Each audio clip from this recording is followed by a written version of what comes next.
Good afternoon, everyone, and welcome to a Friday edition of the Richard Hunter Show. Heard afternoons, 4 to 6 p.m. Central Time, live right here on AM 1360, the talk you've been missing.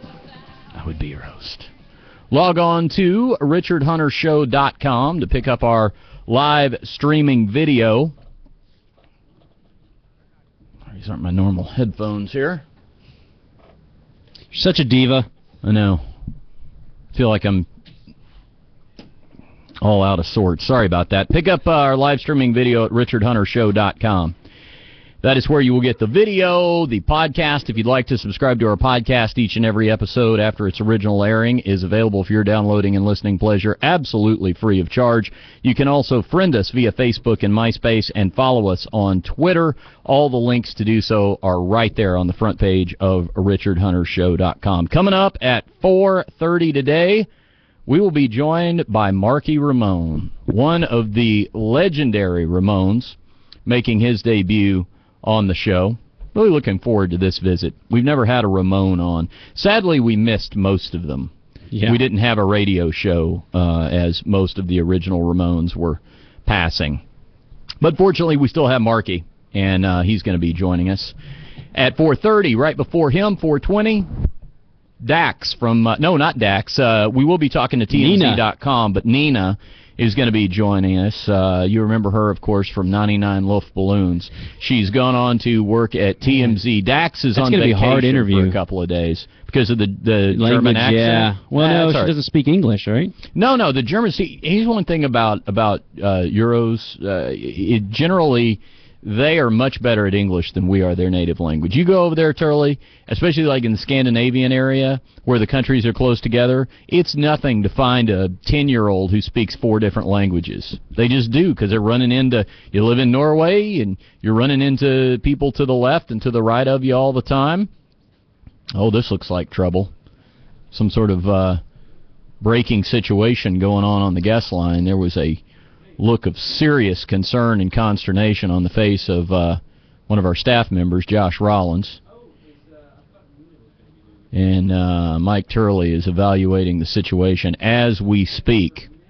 Marky Ramone on at 4:30. Also, Paul Salfin from Envy Magazine. He'll be checking in from L.A. He's out there doing something big and important in the world of entertainment. And then I believe at 5 o'clock we'll have Pugs and friends rejoin us for the Friday 5 o'clock roundtable. Don't forget to come out and see us tomorrow night, date night at the Lodge as well, 6 to 9 p.m., 10530 Spangler Road and Northwest Highway. No cover for couples. $25 is all it will cost you for 2 entrees and dessert for 2. The Lodge's date night, 10530 Spangler Road and Northwest Highway. I'm going to have a ton of prizes with me, by the way. A whole bunch of music that doesn't suck from Universal Music. Yes, I'll have some Barry White out there. And also some Smothers Brothers tickets. I'm going to be giving those away tomorrow night as well at the Lodge. So come out and join me 6 to 9 p.m. Everything okay, Turley? Yeah, they were claiming, I guess, you didn't send your topics to Nina, but I've got copied on it. So I know. Oh, but I did. I know, so... Okay, so what are we thinking? I'm just sending it to him again. You're going to resend it, huh? Yep. Okay. All right. I highlighted all the things on TMZ that we wanted to talk about, because our normal guy, Dax, is... I don't know what's He's happening. in Europe. Oh, he's in Europe. Yes, okay, he's on assignment for TMZ.com. The 30-mile zone is expanding. All right, so, you know, we kicked off the show yesterday with a little Balloon Boy talk. And, boy, what a difference 24 hours makes. No kidding. Because they found him. But it is seriously looking.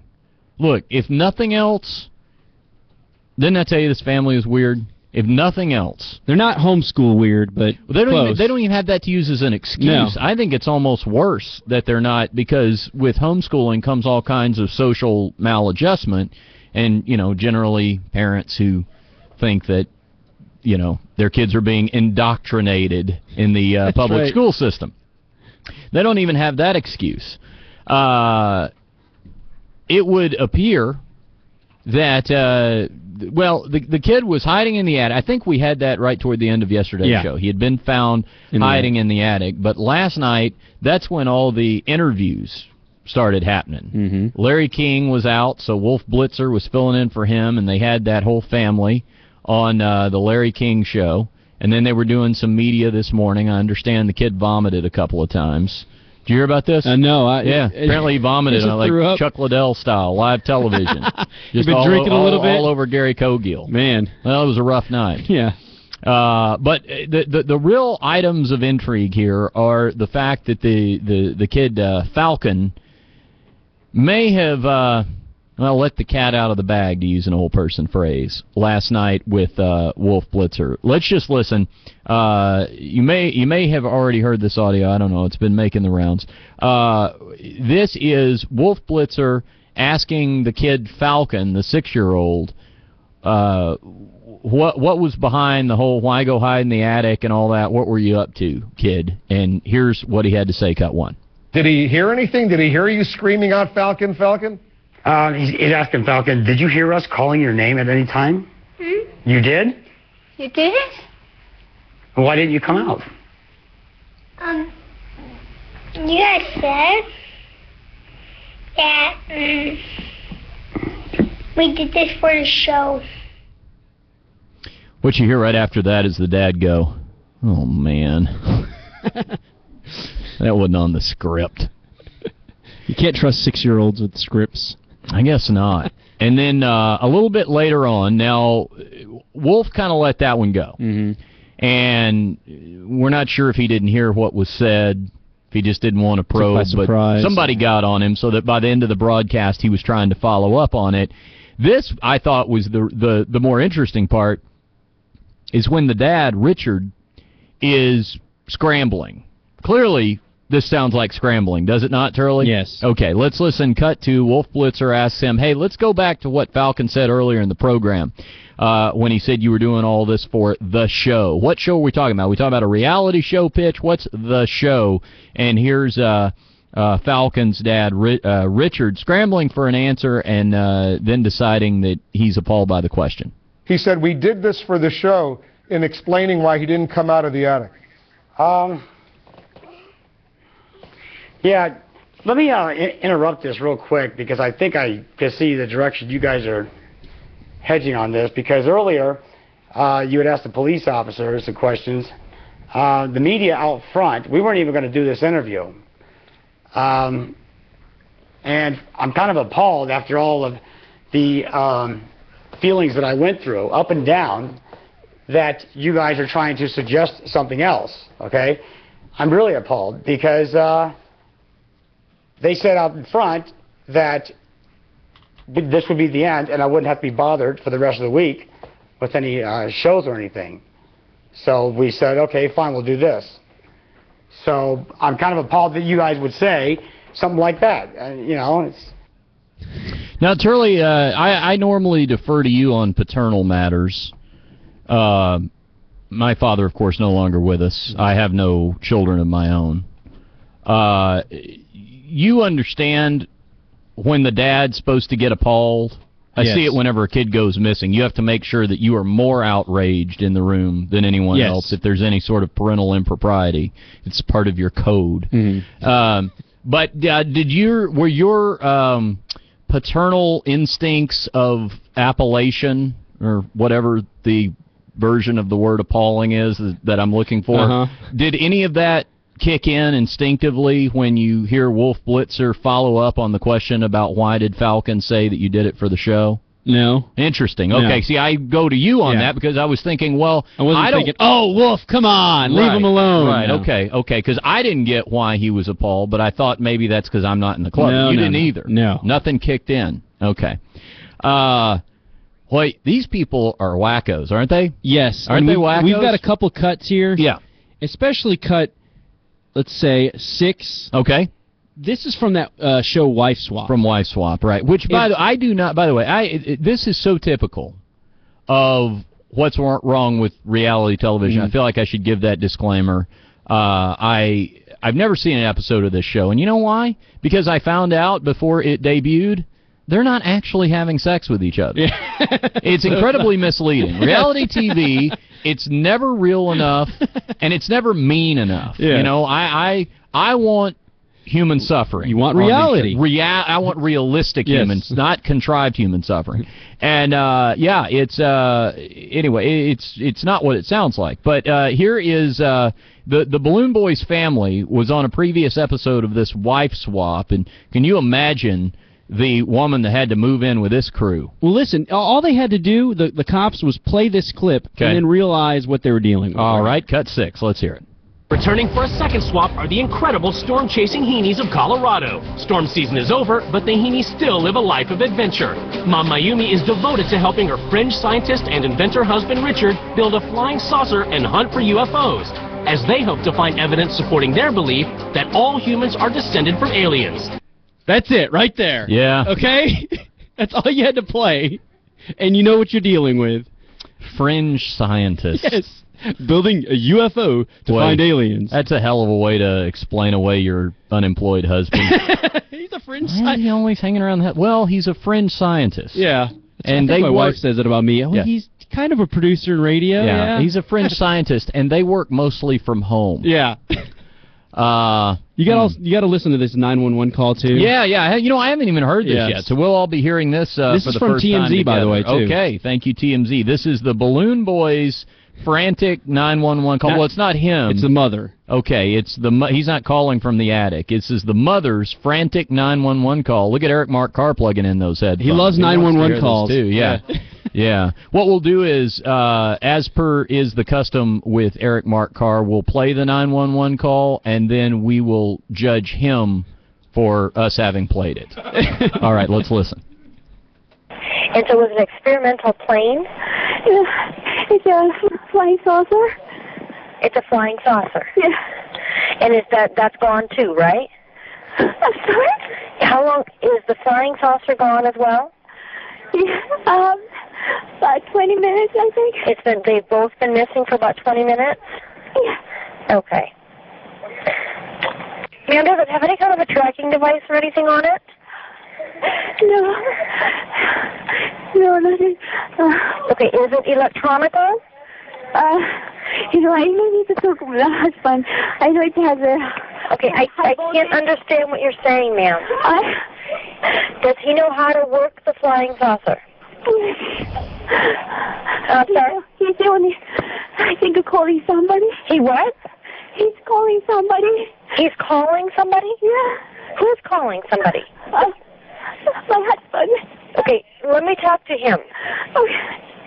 And then she puts him on, and he just kind of, talks about the flying saucer. And of course, listen, all of this would be terrible if the kid had really floated away. I tell you what.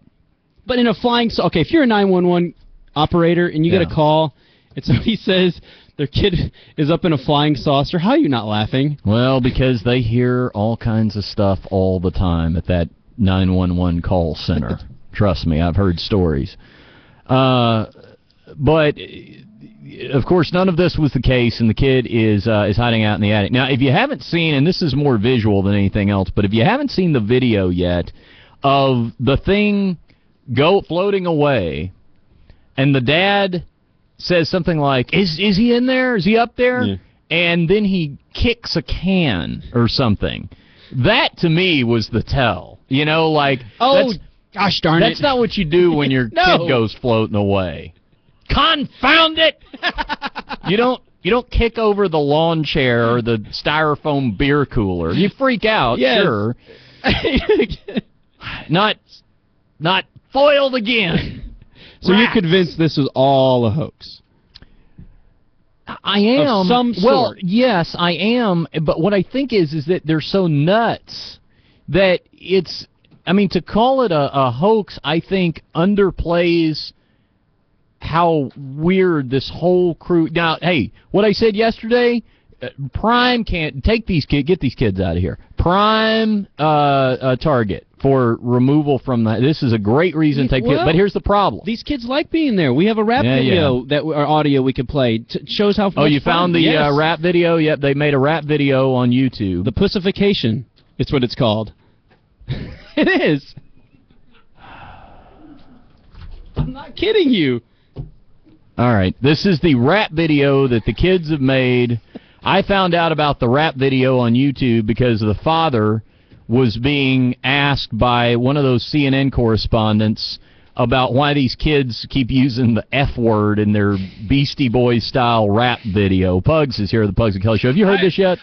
Yeah, I've heard all of it, and I apologize for just sort of honing my way in on this. Right. But this is like my favorite story of the last year. Yeah, okay. This family fascinates me. All right, let's play me the rap video, if you will. I hate these pajamas. These pajamas are a stitch for me. Pajamas are petrified.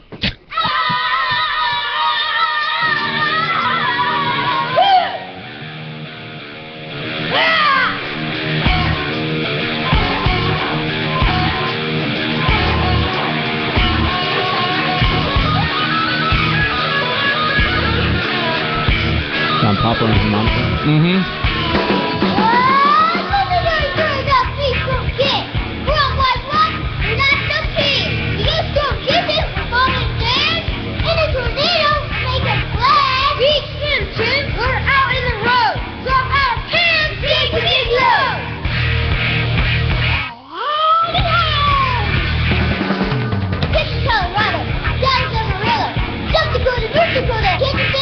I think they just gave a shout out to Colorado, of course, where they hail from.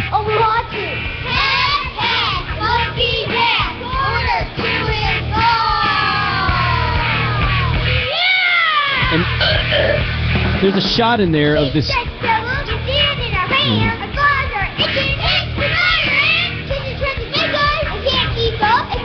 This is like the Chipmunks covering the Beastie Boys. Yeah, there's a shot of the kid in the toilet, all covered in mud, but they're insinuating that it's crap. I mean, it's just ridiculous. And this is the mother playing the guitar. Really? Yes. Have you talked at all about the family dynamic, which is something I picked up on last night during the Wolf Blitzer hosted Larry King Live? Yeah, what's that? Well, the father is the most interesting of the pack. Yeah, the father, the fringe scientist. Yes, he's been involved in numerous cult-like organizations over the years. He was big on the whole Raelian thing. If you remember the Raelian. Hey, group. so were we. Yeah. We had Rael on the show. Sure, great interview. Yeah. Some IndyCar driver, I think. Once upon a time. So he was involved with all of that. He has appeared on Wife Swap, which we've all, I'm sure, seen that video of him going very theatrical and over the top on his new wife. He's been pitching a reality show called The Adventure Family for the past 3 months. TLC, I believe, is the network who has said, we've had our meetings with the Adventure Family that is trying to make themselves, the new alternative to John and Kate, I guess, is what they're trying to do. Now, the dynamic of the family is these kids are little hellions. Anyone who saw the Larry King Live. Yes, you tweeted this, and I follow you, and it pays to follow. What's Twitter? Pugs P&K. Yeah, pick that up because you tweeted this last night during the broadcast. You said these are 3 of the worst behaved kids I've ever seen, and I tell you.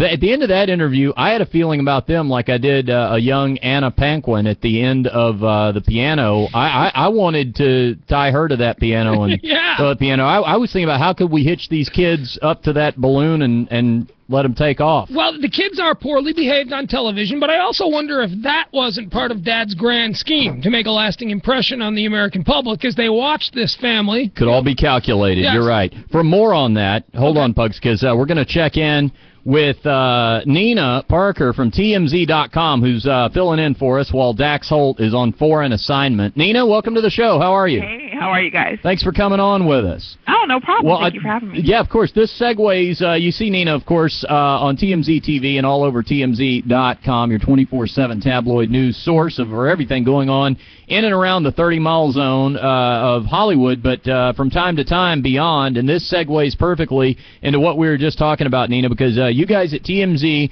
have had up-to-the-minute coverage of Balloon Boy. You even had a vomiting Balloon Boy video today at TMZ.com. Yeah, I walked in this morning at 5:30 a.m., and it was such a pleasant thing. The first thing I opened my email up to is Balloon Boy vomiting all over the place. So, yeah, it looked like the kids nor the parents had slept for about the last 24 hours. So it looked like the poor boy was suffering from exhaustion at this point. Yes.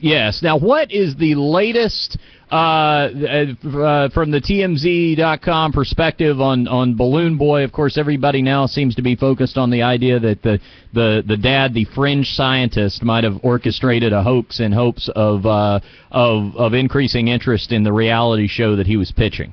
Right. You know, a lot of people are calling it a hoax, and they've called on the sheriff's office in their county to investigate it. Right now, the police are saying that they believe that this was a real event, but that they will interview the parents a second time. But we did find out, though, that this father did pitch a television show, a reality show, and he pitched one to TLC, we found out. So, you know, this guy has been wanting to be on TV. Neighbors around him have said that he's been talking about a reality show for some time now. So if he's ever going to get one, now is going to be the time. All of the information on this can be found at TMZ.com, video and documentation and all the rest. Let me skip around a couple other things here currently at TMZ.com. You know, this was interesting to me. Believe it or not, Nina, as masculine as I sound, I love Desperate Housewives. I never miss it. I do. And the Eva Longoria, Jesse Metcalf story was interesting to me because he's popped back up on the show, and I use the phrase pop back up because apparently he was free and easy with the information that when he was shooting his love scenes with Eva Longoria, back when he was the lawn boy that she was having the affair with, that it you know, unlike reality TV, it got a little real. Yeah, he admits basically that he had to kind of stay behind while everybody else went about their day because he said he got so worked up from trying to do these love scenes with Eva Longoria that, you know, physically it just affected him. So take that for what it is. But yeah, he had to hang behind. He was like Falcon the Balloon Boy whenever he gets scolded by his father. You know, he hangs behind. He would go find a private place, and that's apparently what Jesse Metcalf would do as well. Yeah, you know, we'll probably find him in the attic at some point. That's right. They had to check the attic at Wisteria Lane to get him out of there. All right, now Nick Cage is concerned about going broke, and now he seems to be pointing the finger at a business manager or a business partner. We've seen for a while now that he's been selling off assets and all this kind of stuff, and what's going on with that? Yeah, you know, right now we reported last week that he had about $6 million in back taxes, and the IRS was basically looking for him, and they filed a lien against the actor. And now he's saying that his business manager was pretty reckless with his spending and that he was spending money that he didn't know he had because he was looking to this financial manager and he was giving him the okay. And he says that he had no idea that he was this behind. He just came up to speed. And, of course, he says he fired the business manager when he found out about it. So now he's suing this former manager for $20 million because he says that's what he needs to basically break even. Well, Pugs, you said earlier on your show that, you know, his kind of going broke is not the normal kind of going broke because Nina is, as my friend Pugs here pointed out, if Nick Cage had to, if worse came to worse, he could open up do a shopping mall opening in Ventura tomorrow and, you know, bank some money if he needed to. Yeah, I mean, there's a number of things that he could be able to do. I mean, I think for his last film he got $20 million alone. So, you know, he's broke for what he's used to. Forbes said he made about $40 million within 1 year. So I think he's okay. I think he just wants to get this whole thing straightened out, but he's definitely not broke. It's going to be okay. No need for us to partner on a telethon just yet. We don't need to do any bake sales for Nick Cage. All right. I'm always offended when these guys throw the word broke around. Like the rest of us are supposed to feel sorry for them. Their definition of broke is not anything close to what my definition of broke is. Well, I think he would feel like he was penniless if he had $1 million in the bank. Exactly. Well, it's just good to know he's going to be okay. Nina Parker from TMZ has been our guest, TMZ.com and TMZ TV. Now, Nina, will we have you for one more week before Dax comes back into the country? That's what I'm hearing, maybe next week? Yes, you know, he's out gallivanting in Germany and Paris, so you guys will have me back. Oh, fantastic. Okay, well, we'll visit with you this time next week, okay? Thank you so much. Have a good one. Thank you, Nina. Okay, there goes Nina Parker of TMZ.com. Yeah, so, you know, all this being said with Balloon Boy, look, these are the kind of people you want on a reality TV show. Hell because yeah! You know the kind of reality shows that don't make it are the ones that don't trump anything up, like they just put some normal family on there and then let them be normal. Right. That's why there's producers around and writers. I mean, they'll look at this. They need a family who is completely capable of understanding how to perpetrate a fraud. And look, if this all comes out that it was a big hoax, I don't see any reason for that to exclude them from getting a reality show. No, I think that's all the more. I want to see them be scorned in public. Right? You know, how about this one? Show me this every week. Show them trying to perpetrate another hoax, and it's like Gilligan's Island. You know, they almost get off the island, but in the last 5 minutes, Falcon does something to screw it up. It'll be the same. Oh, that Falcon! Yeah. Well, the one last thing I wanted to mention, and actually I don't know if you're going to talk about this more, but what I was getting at about the weird sort of relationships going on there, the mother and the father. Where is she from? Where did they meet? He's very domaneering, and she seems like she's very subservient to anything that he wants. You know what I mean? Mail order. First thing I thought was mail order. Yeah. I thought, did he pick her up from the Philippines or something, and now she's just in lockstep with his crazy schemes? You have family members that are that way, right? I was going to say, she may be an acquaintance of my current mother-in-law. I haven't asked here in the last 24 hours, but I will check into that and find out. Because she called 911, right? She did. That was her on the 911 call. Yeah. If it was really that much of an emergency, I mean, she speaks broken English. You know, if you can barely understand her, you know? Maybe you wanted that in your hoax. Well, I think that Dad wanted a little bit of deniability. He doesn't want his voice on the... Well, I don't think Dad told Mom. That's what I think. It's all his idea. I love this story. Yeah. I just love this story. Yeah. But I do feel a little let down by Wolf Blitzer, who I think really showed that he is not a journalist. He is not an investigative reporter. Okay, so he's an anchor. Do you think that he didn't hear, or that he just didn't care? I think that he was already thinking ahead to what his next question was, the way so many of these people are, and they're not actually listening to the answer, because what could these idiots possibly say that would interest me, Wolf Blitzer? That's true. You know who they should have run in there was somebody like a Joy Behar. Oh, yeah. Or I tell you who would have given her what for is that Nancy Grace. Hell yeah. Yeah. Are you going to talk at all about what that kid said? Yes. I'll tell you what we'll do. Coming up next, we got Marky Ramone coming on the show, and then you guys are sticking around for the round table. So what we'll do is, okay, good. You know where I'll be? I'll be over in the parking lot at Silver City. Yeah, I know. Just in time for shift change. Okay. You know. Coming up next, Marky Ramone joins us, and then we'll get the Friday 5 o'clock round table up and running with Pugs and friends. A big show still to come. Stick around. More next on AM 1360. It's the talk you've been missing. Follow Richard Hunter on Twitter at twitter.com/Hunter Show.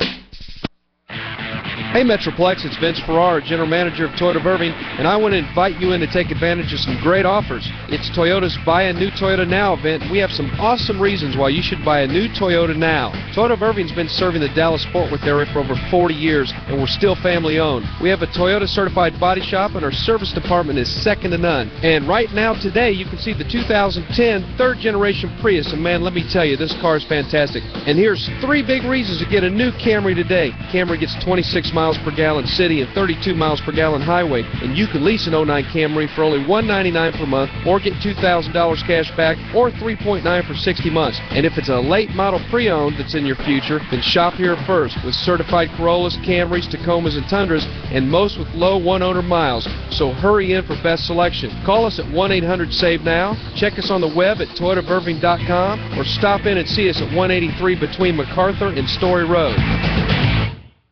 Bob Lavelle for Home Marketing Services. HMS helps people get into brand new homes and out of the rent race. Now, you have lots of mortgage companies to choose from, but without the perfect home to go with it, what's the point? So whether you're renting or have a home to sell, you need someone you can trust and depend on to locate and negotiate your newer pre-owned home. Or maybe you need to sell a current home or even help with bumps and bruises on credit. Between all the realtors, mortgage companies, builders, or credit concerns, you certainly have many choices. But if you want it all, and all under one roof, you have just one choice, HMS. Call today, 972-392-9595. That's 972-392-9595. HMS still helping the homeless, one renter at a time. 972-392-9595. Why make the landlord richer? Put us to the test. Get out of the rent race. Call HMS. If you missed the Rational Radio Report, you missed a lot more than this. Geico has pulled its ad from the Fox Channel's Glenn Beck program. their ad placement during the broadcast were made in error, and they would correct that mistake. Boy, it's a bad day when a little green lizard says, "Don't trust that Beck. He's balmy, isn't he?" Well, tune into the Rational Radio Report, Monday through Friday from 7 to 9 a.m., right here on 1360 Rational Radio, the talk you've been missing. You're going the wrong way! Eastbound I-28 Collins, there's an accident on the right shoulder, and northbound 35 at Inwood, there's a stalled car blocking the left lane that has you backed up to Motor Street. I'm Jerry Nyhart. Your next traffic update is at 4:45.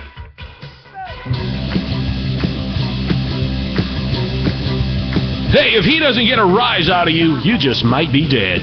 It's Richard Hunter.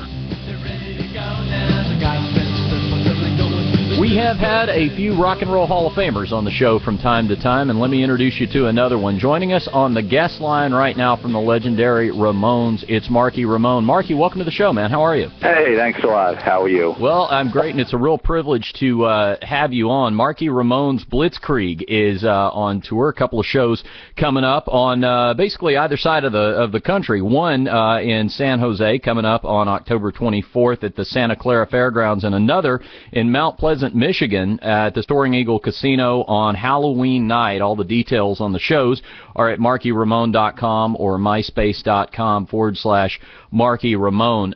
Marky, tell me a little bit about Marky Ramone's Blitzkrieg. I know Michael Graves is in the band formerly of the Misfits. Yeah, he left the Misfits, and he was touring acoustically around the country, and then I wanted him to go electric again. So he is the best singer the Misfits has had, and I wanted to use him to do the 32 Ramones song set that I do. I just feel that keeping the legacy alive of the Ramones is very important, and I'm able to do it. So, and there is a new generation who never saw any of the Ramones live, so and they are fans. So I just thought it was a good idea to do this and to keep these songs alive because they're too good not to be played. Yeah, from the clips that I've seen online, it does seem like it's a nice mix of, like you said, fans that were too young to ever get a chance to see the Ramones, and then also older fans who, I think there's definitely enough of that live spirit and energy to kind of remind them maybe of a bunch of those Ramones shows that they were at once upon a time. Yeah, they had the fullbacks. Yeah, yeah. The younger guys are the quarterbacks and all the, whatever. But the thing is that when you go to MySpace and you click onto the videos of my new group, you can see the reaction of the audience. And I wouldn't go out there unless it was a good quality band. This isn't a tribute band. This is the real deal. So, I really took time rehearsing and keeping in mind that, you're out there, people are spending their money, and you want to give them, a good bang for their dollar, There's, I have heard you say, and this really resonated with me, because in my personal experience, there are a few musical moments, where I can remember where I was the first time I heard a certain band or a certain performer. And for the Ramones, I was sitting on the floor of my first bass teacher's living room when he played Rocket to Russia for me. Do you remember where you were the first time you heard the Ramones before you were in the band? We were all friends, and I was at CBGB's. They used to come see my band that I was in called Dust when I was 16 years old, and this was 3 years before the Ramones. So we all got to know each other from hanging out in the same clubs in New York. It was basically a tight-knit situation. And then when they formed their band, I went to see them at CBGB's. They weren't too good yet. They were still a little unrehearsed. Sometimes they had to stop. But after a while, keep playing and playing like anything else, they got better and better and better and shaped the sound. And then I realized that that sound was going to be something that so many bands all over the world were going to imitate and be influenced by. Marky Ramone is our guest. You mentioned playing with Dust, which I think to this day is still one of the creepiest album covers I've got. Yeah. And then, of course, also, your time with Richard Hell and the Voidoids. Yep. And all this time, I have heard you say in the past that, you remember thinking, wow, I'd like to be in the Ramones. Once you got in the band, did that previous desire sort of help you get through some trying times with the Ramones in maybe a way that if it had been a band that you'd never given a thought to before you got in, that it might have been a little more frustrating, if that makes sense? Well, there was infighting, and unfortunately, like anything else, it is a business, and some people just don't get along, and that was between two members of the group. I don't want to mention names, but, maybe it made the playing better. Maybe, all that internal strife, you bring it on stage, and then you let it out, and that's where it was released. But, things were a little shaky at some points, and I learned a lot of things from that you have to just let things go, move on, and stop harboring grudges that really don't mean anything in the end. I would imagine that during your time in the Ramones, as influential as the band was, you could kind of see the way that the Ramones were shaping music history. But I wanted to ask you about playing with Richard Hell and on Blank Generation, because that was an album that was so influential, and maybe, yeah, absolutely. But I wonder if you knew at the time how much of a shape maker that record in that time was going to be, or was that maybe something you had to sort of look back on more, as the years passed? Well, the Blank Generation was about basically, CBGBs in the early days. Nobody had anything. Mm-hmm. And the songs reflected that, and just the club atmosphere. And no, we had no idea that would be an influential punk album. But, you never go into anything thinking that it's going to change your world. You just do what you feel like doing because you enjoy doing it, and eventually you hope other people will like it, and that's how it expands. And if it is good, people will like it, and of course, originality is very important.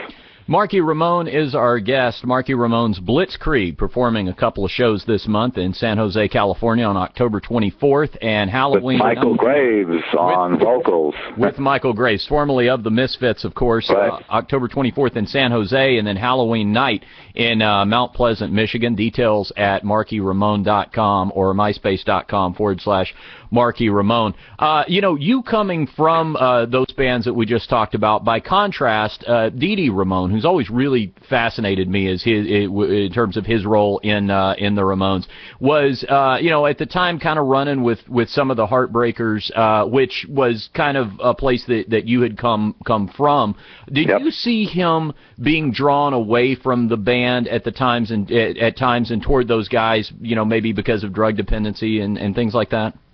Well, me and Dee Dee, Johnny Thunders, Jerry Nolan, Richard Hell, we all knew each other, hung out with each other. Not necessarily all at one time, but here and there. But Dee Dee loved the Ramones. He was the main songwriter. Yeah. And maybe after a while, the uniformity of the band probably got to him, because the band did look like a group. And there's only one other group that it's as easily identifiable, and that's the Beatles and the Rolling Stones. But the thing is that, he was more later on into getting away from that uniformed look, which I can understand, but that was the way the Ramones were. That's what we were about. So, yes, I could see him wanting to maybe gravitate towards what Johnny Thunders, who was the original guitar player of the New York Dolls, his look or his way of thinking, probably because of the drug dependency, unfortunately, to move in that direction. The Ramones sound, the eighth note downstroke barrage, the drumming that went along with it. At the Rock and Roll Hall of Fame induction ceremony, you credited Tommy, the original drummer in the Ramones for the first couple of records, with starting that sound, that drumming sound. By the time you got in the band, had you already emulated his style out of admiration, or is that something you had to learn? Well, I was already playing 5 years before Tommy, and I liked what he was doing, but he wasn't heavy enough. He wasn't heavy enough to do Road to Ruin. He was good up until Rocket to Russia and only did 3 albums, which were great. But they needed somebody heavier and stronger on the drums, and I was playing since I was 12 years old. So, you know, I was asked to play that style, and I told Tommy to sit with me and to help me along while I was playing with the group in the beginning, just to iron out any details that needed. So that was only for about a week, and then from there I took it, and the next thing I knew I was recording I Want to Be Sedated. We're talking to Marky Ramone. It seems like that the guys all sort of had defined roles. As I've observed as a fan, you know, Johnny was known as the taskmaster, Dee Dee was the wild man, Joey was the sensitive romantic, and from what I've heard about Tommy, he sort of played an arbitration role between Johnny and Joey. Once you got in the role, in the band, taking his place, did you ever have that kind of a defined role? Yeah, that's why Tommy left, because he couldn't take touring anymore, and Johnny used to pick on him. Yeah. And Tommy didn't like it, so he wanted to produce. And that's when they asked me to join the band. The first people that asked me to join was Dee Dee and then Johnny. And Johnny couldn't write as well as Dee Dee. And he couldn't play lead guitar, which was okay because we got people to play on the albums, you know, to overdub the lead guitar parts. But, you know, nobody could play the downstrokes like him anywhere. But the thing is that, you know, everybody was different.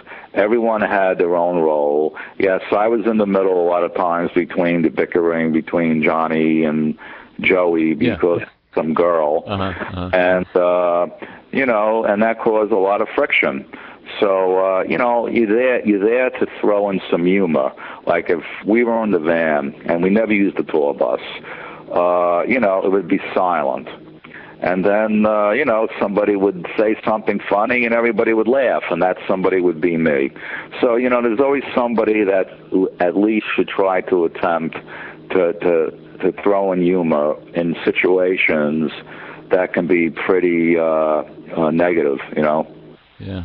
You know, Marky, and this may have been my teenage punk ideology, but as a lifelong fan of the Ramones, it wasn't until I became an adult and really sort of studied the history of the band that I realized there was ever that much of a concern on the part of the band to have a hit. You know, I always thought, well, the Ramones are just happy, you know, when I come to see them every year.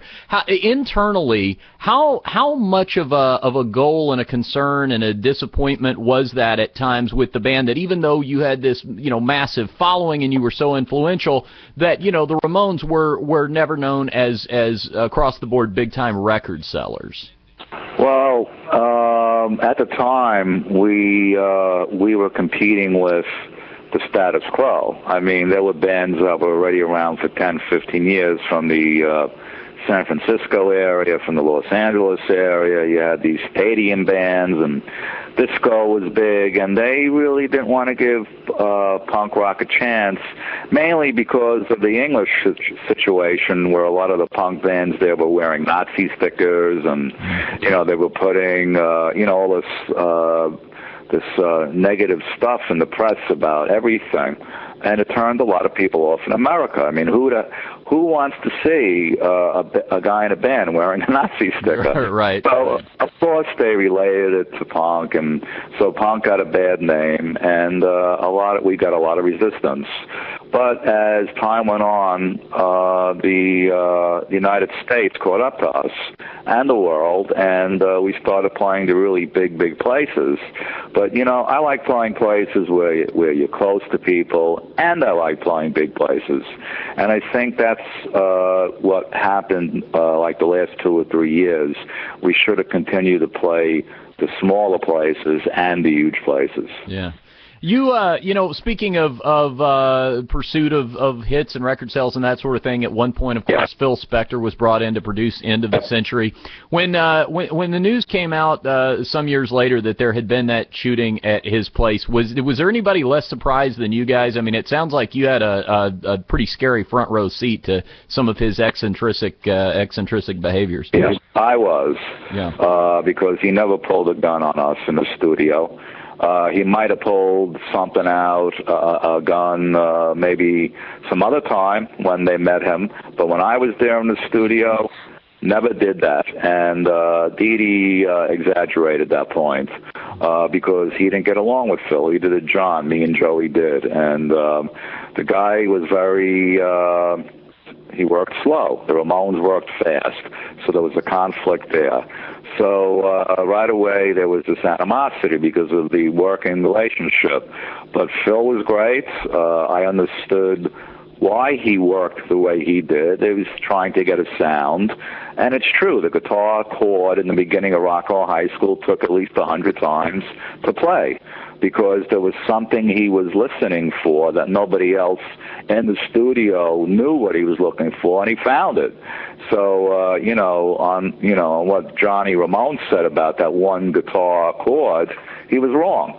He wasn't the producer. He was just a guitar player in the band, and he should have just kept his mouth shut and let Phil do his work instead of complaining. So there was a lot of that, and, it's Phil Spector. You got to give the guy credit. He produced the Beatles. He produced the Ronettes, the Righteous Brothers. So there was a lot of that, and the fact of his maniacal, egocentric attitude, that some people are like that. But so, we weren't the most normal people either. Yeah. So, I mean, why? Because the guy had a reputation. He never pointed the gun at us, and I still feel to this day that he's innocent. I mean, people might disagree or agree, but he was a close friend, and now he's gone, and his legacy is going to live on, and he's in jail now, and that's unfortunate. But I feel bad for for Alana Clarkson too, because she's dead. I mean, it's a shame that all this happened. Yeah. Marky, you're you in addition to Marky Ramone's Blitzkrieg, you do something very cool on Sirius Radio. It's one of my one of my presets. Marky Ramone's Punk Rock Blitzkrieg. Absolutely. Well, it's just cool to know that there is still some place I can go to hear music played on the radio that actually values DJs with knowledge and substance and personality and style. I mean, that it seems like it's such an endangered trait these days in radio, doesn't it? Yeah, I think a lot of things are getting too sterile, but I want to give new bands a chance. I want to give the older punk bands a chance again, because when they did come out, they were ignored, and it's very hard for newer bands to get their music played. And I want to give them a break, so I always play new stuff, and I'll play the old school stuff. I'll play Rancid, Ramones, Green Day. I'll play Blondie. I'll play Talking Heads. I'll play Black Flag, Riverboat Gamblers. I'll play a lot of the newer stuff too. I mean, there's a band out of England that's really good, and they're a punk band, and there's so many things going on that I'm on top of, that I want to play, because I have that opportunity. Nobody tells me what to play. There's no list. There's nothing in front of me stating, you have to play this, da-da-da-da-da. I'll play what I feel is good, and the name of the band that I was going to mention was The Gallows. Mm-hmm. They are definitely London's, well, I should say England's premier new punk band. But, I always look out for the new stuff to help the new guy. And, of course, I'm going to play Iggy. I'm going to play the MC5. I'm going to play the Circle Jerks. So there's just so many, Let me end on this with you then, because it seems like between Marky Ramone's Blitzkrieg, your radio show, and even the DVD I got a couple of years back that you helped put out, the Raw DVD, which had a lot of video footage that you shot. It seems like you have an element to your personality and your ambition that is that of a bit of a historian and a curator, if you will, of your musical contribution. Yes, the camera doesn't lie, and that's what I wanted to present, because there's a lot of stuff out there about the Ramones that aren't true. There's a book out called The Ramones, Gabba Gabba Hey, I think it's called Hey Ho Let's Go by Everett True, which is a bunch of baloney. So I just want people to know that. Vera Ramone's book that just came out was great. Monty Melnick's book, The Tour Manager of the Ramones, came out. It's great. Some of Dee Dee Ramone's books aren't that factual. They're a little off. So I give them like a 3-star rating. Mm-hmm. But, it's like the DVD Raw really showed the fun side, and the other side. End of the Century only showed the negative side. And, we weren't masochists. If we didn't like the group or each other that much, if we hate each other that much, we would have broken up. So it was more fun than than having to argue all the time. So that's what I wanted to present. But, also, keeping the legacy alive to me is very important, because unfortunately Johnny, Joe, and Dee Dee passed away, and there's nobody else out there doing it but myself. So if the body continues to say yes, go ahead and do it, I'll do it. If the body says no more, then I won't. But I'll continue doing the radio show and presenting punk rock to America, Marky Ramone's Blitzkrieg is on tour October 24th in San Jose, California, October 31st in Mount Pleasant, Michigan, with Michael Graves, formerly of the Misfits, on lead vocals. You can log on to markyramone.com or myspace.com/Marky Ramone for more. Marky, we'll continue to listen to you on Sirius and hopefully catch you on tour, man. It's been a real honor having you on the show, and I thank you for all the time. Thanks a lot. Huh? How cool was that? Yeah. Marky Ramone. We add him to the list of Rock and Roll Hall of Famers who have appeared on the show. Yes, thank you, Richard. Love that accent. Oh, yeah, we got a new Marky Ramone impersonation to work into the show. How about this? How obscure is that? From Mike Turley. Hey, also, thanks to the Dallas Observer, DallasObserver.com, Daryl Smyers, for giving us a mention on the interview. Said it should make for some interesting radio, which is something that doesn't happen enough on our area's airwaves. Here, I concur. Let's try to fix that next. AM 1360, the talk you've been missing.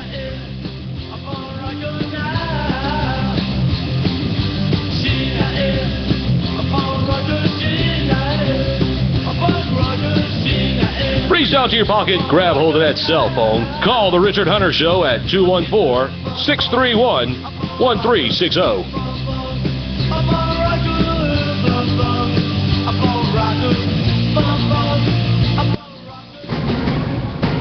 You're listening to the blowtorch of truth in North Texas. 1360 KMNY, Hurst, Dallas, Fort Worth, where at last you can get honest reporting and information. We're the only station in DFW where the tired old views of conservative do-nothings are exposed. Our listeners want progress and are finally speaking out. Rational Radio. Tell your friends about it. 1360 KMNY.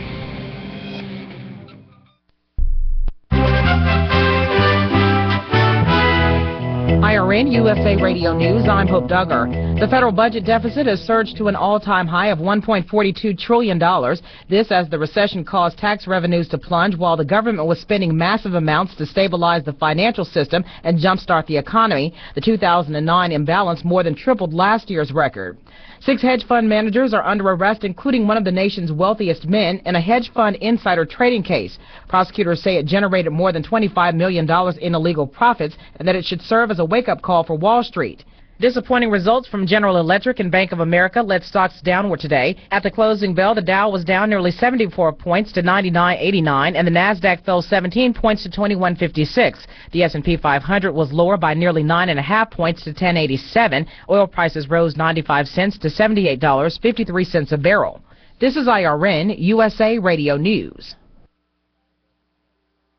Is your computer running slowly? Thinking about buying a new one? Don't waste your money. Your computer could be infected with spyware, malware, viruses, registry errors, spam, and pop-ups. You don't need to buy a new computer. Just go to DoubleMySpeed.com and find out what's slowing your computer down. Double My Speed totally cleaned up my system and increased my speed. DoubleMySpeed.com increased the speed of my computer from the very first day. My computer was on its last leg.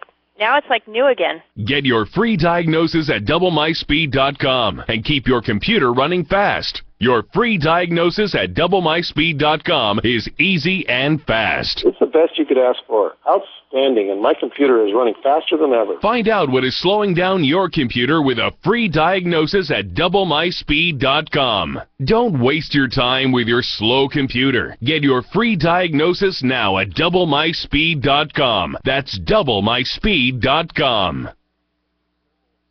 The Pakistani military is setting its sights once again on the Taliban's remote sanctuary along the country's border. The army is vowing to go after those fighters following nearly 2 weeks of bombings across the country. The United States is rushing in equipment such as night vision goggles. With snow and winter-like temperatures already impacting parts of the U.S., here's some good news for consumers. Roger Cooper of the American Gas Association says a federal energy report shows people who heat their home or business with natural gas should be getting lower bills this winter. Home heating bills should be down about 12% this winter if you heat with natural gas. If you heat with other fuels, it'll be also some decline, although not as much. Cooper explains plentiful natural gas supplies have pushed the price for this type of fuel down. He says another benefit of heating with natural gas is that it's a clean-burning fuel, which can help the environment. Cooper advises homeowners to make their homes more energy efficient by using insulation, weather stripping, and caulking. For the latest news and analysis, log on to IRNUSAnews.com. You could be financially independent and never have to worry about money again. Hi, how in the world are you anyway? This is Andy Willoughby speaking for the 3-Step Plan. The 3-Step Plan is a business system designed to help families start their own home-based business. If you like working with people with similar family values, you'll love the 3-Step Plan. Go to 3stepplan.com or call 800-897-0395. 800-897-0395. A judge says the Utah State Hospital has determined that the woman charged in the 2002 kidnapping of Elizabeth Smart is competent for trial. The hospital's finding was announced in the Salt Lake City court today. It could mean the case of Wanda Eileen Barzee is headed toward trial. But first, Judge Judith Atherton set a November 19th hearing to give Barzee's attorneys time to review the hospital's findings. Barzee has been receiving court-ordered psychiatric treatment since May 2008 after twice being deemed incompetent to stand trial. The Centers for Disease Control and Prevention says there still will eventually be enough H1N1 flu vaccine for everyone who wants to be immunized. But the CDC's Dr. Ann Shukett says vaccine production at the end of the month may be about 25% below the projected 40 million doses. We think at most it might be about a 10 to 12 million doses less than that by the end of the month. You know, that's still quite a bit of vaccine to have out there. Dr. Shukett says vaccine manufacturers have found that the antigen yield, the substance that prompts the generation of antibodies, has been lower than hoped for. Shukett says the good news is that eventually there will be a large number of doses available, enough for everyone who wants a shot. 3 Floridians have been charged in an alleged fraud scheme aimed at Haitian Americans. Federal authorities have charged the men with cooking up a $14 million Ponzi scheme that defrauded hundreds of Haitian American investors. A 4th suspect has been charged in a related crime of money laundering. One official described the lead suspect, 35-year-old Ronnie Bass, as a master of deceit. With IRN USA Radio News, I'm Hope Duggar. You're going the wrong way! Heavy delays southbound 35 between 114 and I-30. Also eastbound 183 at Brown Trail. There's an accident on the left shoulder that has you back up to 820. I'm Jerry Nyhart. Your next traffic update is at 525.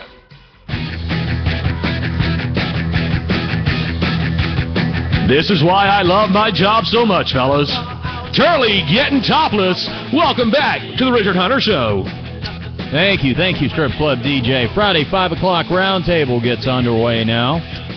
Pugs, one half of the Pugs and Kelly Show in studio, along with Eric Mark Carr, his trusty producer. Check them out at pugsandkellylive.com. They Ustream now, which, of course, we have been doing for some time, and you can pick up our live Ustream video right now at richardhuntershow.com if you want to get a look in studio. Right now you can see all of me, all of Eric Mark Carr, and one half of Pugs. No. We're going to see if we can get him to shift around here just a little bit. Why? Come on, Pugs. Eric Come on. looks like Watch he's how I gonna do laugh. this in the screen. Watch this. Come, Pugs. Come here, Pugs. Come here. Come here, boy. Come here. There. See how that worked? That was great. That was good. That was nice. Okay. All right. Yeah, Ustream. You guys are Ustreaming now as well. Let me tell you something. We're about to have on Paul Salvin from Envy Magazine. He's checking in from L.A. He joins us on a typical Friday as well. By the way, if you missed Marky Ramone just now, that will be available via podcast immediately after the broadcast. So it's a good reason, if you don't already, to subscribe to our podcast at richardhuntershow.com. You'll get every episode in its entirety, and it is absolutely free of charge to you. What was I going to say? Yeah, coming on. Oh, Ustream. That's what I was going to say. So we had on, guys, the creator of Ustream yesterday. Yeah, I'm fascinated by this guy. Brad Hunstable, local product. And let me tell you, he put us on the front page of Ustream once he came on. That does wonders for your web hit, Spike. Yeah, I mean, I even had to stop down the interview for a second because Turley had a crazed look on his face that I'd never seen before, and it was like he had just hit the jackpot on a slot machine, like he was watching the numbers roll. You know? Yeah, I had asked you for that guy's email. I wanted to send him a little introductory and tell him how pleased I am with his technology and all of that. I told you the other night that I did some research into these Ustream people. Fascinating story. I know. That's quite an idea they had. All a bunch of West Point grads. Yeah. That's how you can see our daily video cast and also Pugs and Kelly's. RichardHunterShow.com and Pugs and Kelly Show. Pugs and Kelly Live.com, respectively. All right, joining us now on the hotline all the way from Los Angeles, California, is Paul Salvin from Envy Magazine. Find him at envymags.com. Jeez, guys. Okay. Trying to grab the all right, but it was like, let's try to do it in a little more of an orderly fashion. My God.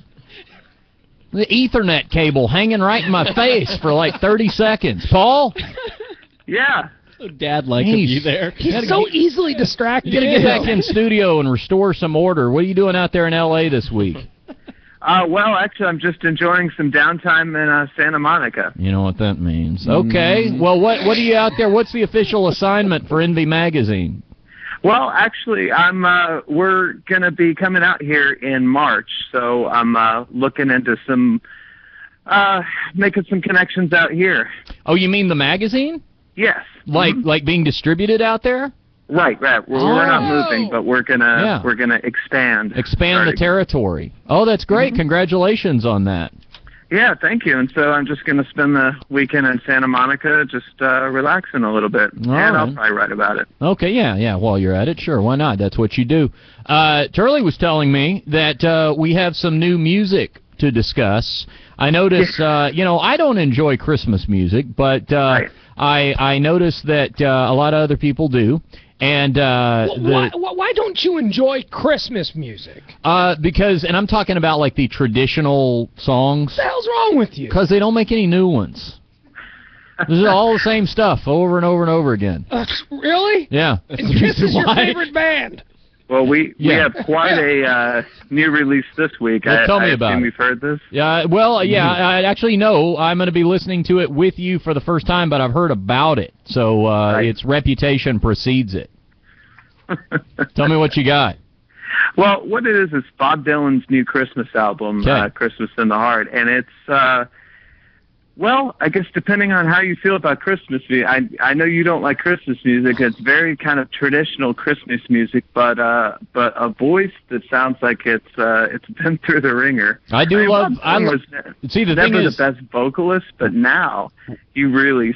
Well, I don't like Christmas music, but I do love Bob Dylan. So maybe I can strike a balance here. Are we going to listen to this? Yeah, here's some samples from the new CD. All right, let's listen.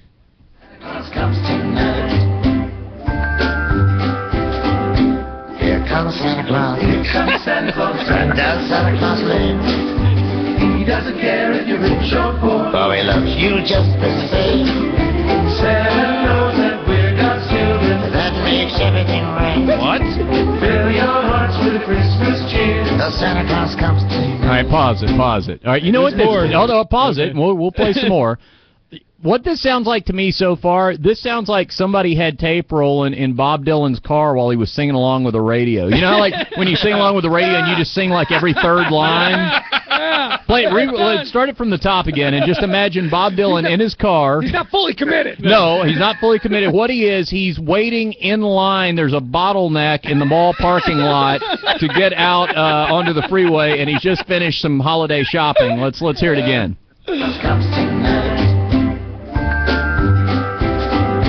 Here comes Santa Claus. Here comes Santa Claus. Right down Santa Claus Lane.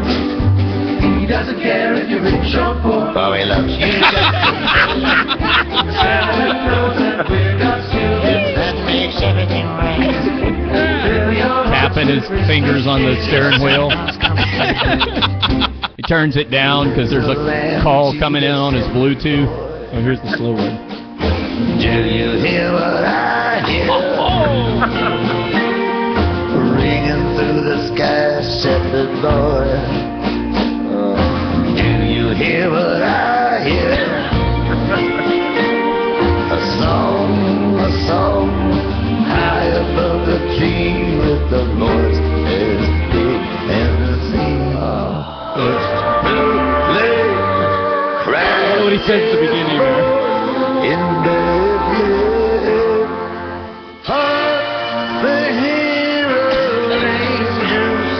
Pause it. Now this obviously is with Tom Waits guesting on this track. Yeah. Sounds like it's almost creepy, isn't it? Like, is the second side of this album Hanukkah tunes recorded under the name Robert Zimmerman? I was just gonna say, what is this a purely commercial venture for him to get his Christian or Christmas celebrating fans to buy Bob Dylan Christmas? Because he's Jewish. Yeah, he's Zimmerman. He doesn't celebrate Christmas. Have you seen the press materials on this, Paul? How are they marketing this?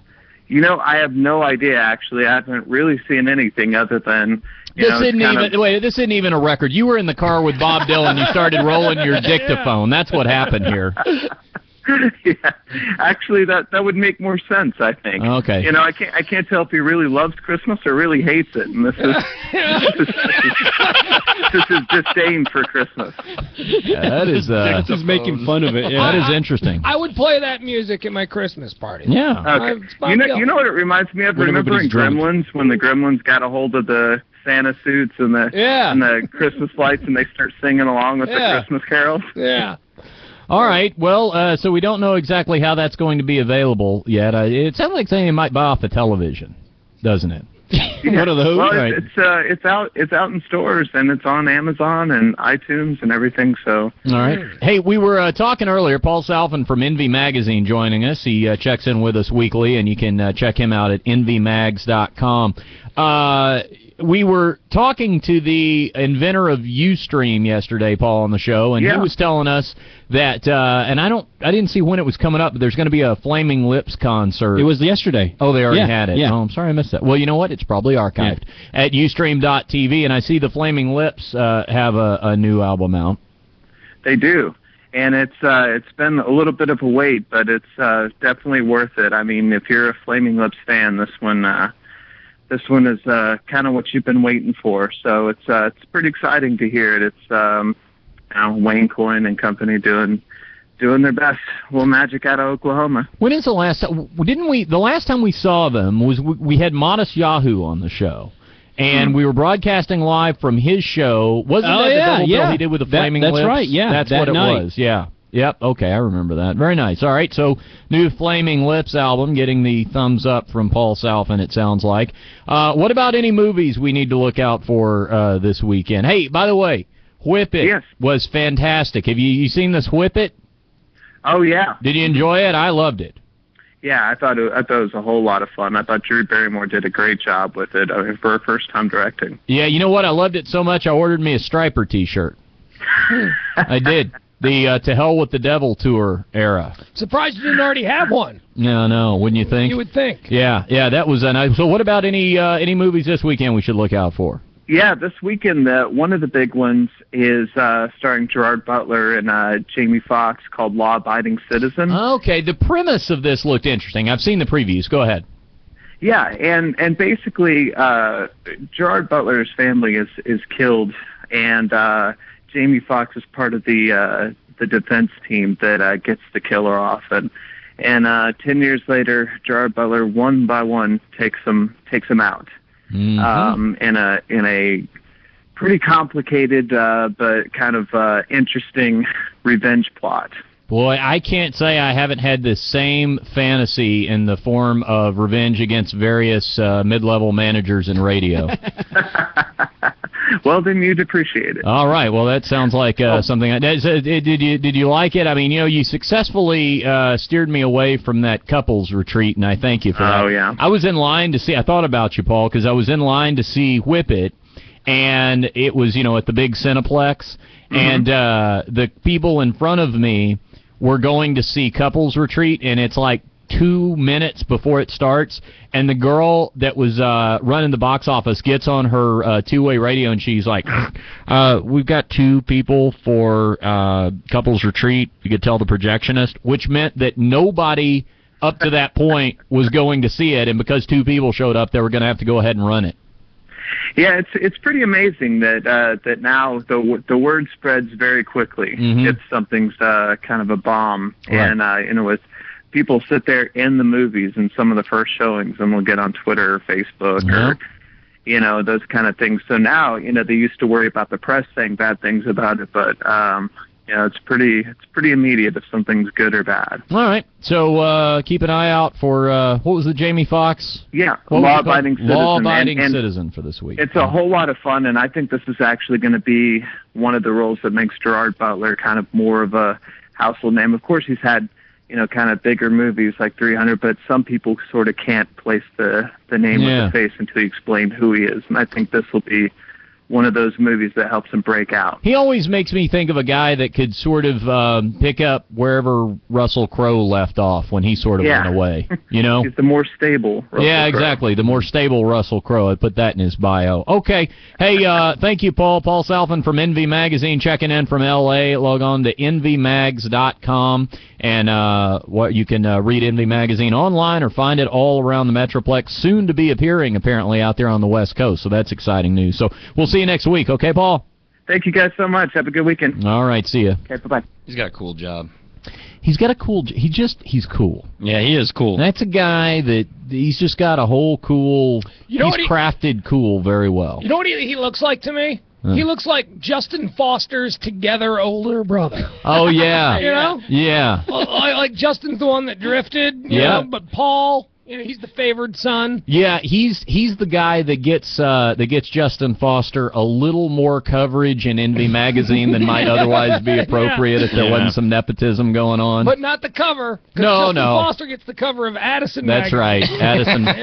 I live close enough to Addison. I got to figure out how to get me on the cover of that Addison. I didn't know they magazine. had a magazine. Well, I didn't either, but Bob Lavelle subscribes to it, and it'll look good if one of our sponsors sees it. I'm on the cover. Wouldn't that be great? Yeah. In the waiting room there at HMS, instead of having a big picture of Justin Foster on the cover of Addison, maybe a Richard Hunter, maybe a Kelly, maybe a Pug. Yeah. I saw Justin Foster last night in Addison, and man, he is Mr. Addison. Was he signing copies? He's on the cover of the magazine. He knows everybody there. Mr. Addison. Where do you even get that magazine? Addison. Come on. I don't know. Coming up next, I do know one thing though. Good for bananas, though. I don't want I don't want people to think that we're taking shots. No, Good please. Yes, I'm like I said, I'm holding out for getting you on the cover of Little Elm Monthly. Somebody needs to get on that case. All right. Coming up next, we will get on the case of more roundtable talk. It's a special thing we do Fridays during the 5 o'clock hour, and we'll do it next as we continue the Richard Hunter Show afternoons 4 to 6 p.m. on AM 1360. It's the talk you've been missing. Follow Richard Hunter on Twitter at twitter.com/Hunter Show. Previously on the Pugs and Kelly Show. Gloria Estefan once played at a wedding I went to. Really? So, you could... See the kind of life he's friends with people who has Gloria Estefan. She was never broke, though. What do you think Gloria Estefan would cost to hire for your wedding? I'm guessing I don't know. over 6 figures. Ricky Martin was busting tables. It was a great wedding. The Pugs and Kelly Show, heard weekdays from 1 to 4 p.m. on Rational Radio 1360, the talk you've been missing. Why make the landlord richer? Put us to the test. Get out of the rent race. Call HMS. Well, of course, normally we check in on a daily basis with Bob Lavelle, the man in charge over at HMS Home Marketing Services. Currently, he is in Sin City, tearing it up out there. However, that is a well-deserved respite, and a brief one at that, and an out-of-the-ordinary one when it comes to the workaholic-like schedule of Bob Lavelle, because the way he looks at it, as long as there is one wayward renter out there still in that rent race, then his work is not done. He wants to get you out of that rent race and into a home of your own, and the timing is now. Let me explain this perfect storm of convergence that is in front of a first-time home buyer right now. If you have never owned a home before, or if you have not owned a home in the last 3 years, there's $8,000. That's right, I said $8,000. 800 $100 bills sitting on the table in front of you, courtesy of the federal government, Uncle Sam, free cash incentive. It's not a loan, free cash incentive, but it's going away. And it's going away soon. You got to be closed on your house by November. So now is the time to pick up the phone and call Bob Lavelle. Another reason to do that is that interest rates are at record lows. Interest rates, record lows. Thirdly, and this is the part where the real expertise and the knowledge and the know-how and the background of Bob Lavelle and HMS come in, builders are in a bind, and they're way behind, and they're willing to make a deal.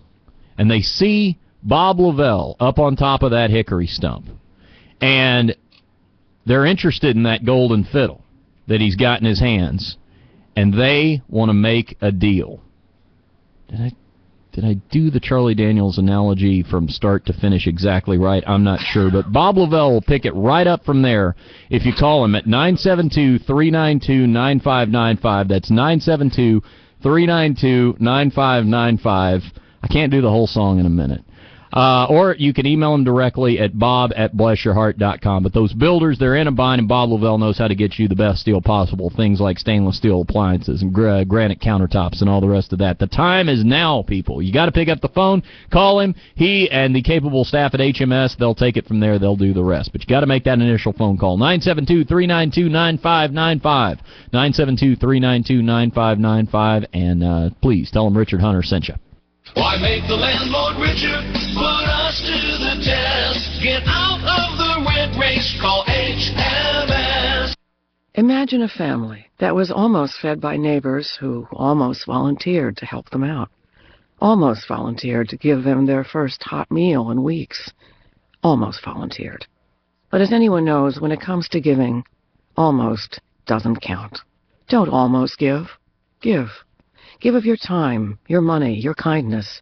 To find out how, visit our website at don'talmostgive.org.